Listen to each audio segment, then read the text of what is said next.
Salam hormat, karya sahabat Elkami. Saat kalbu berbisik, nurani merasa semua yang ada ternyata hanyalah bunda.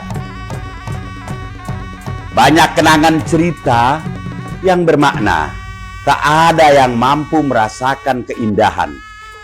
Kami cari ketulusan jiwa dari tulus yang ada di hari tapi tak bisa terbaca.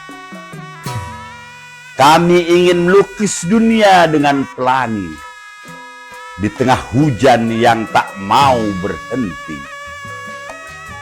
Melangkah melawan badai di dalam hati, agar tak mati perasaan, menepis kesunyian jiwa melalui kisah hari demi hari.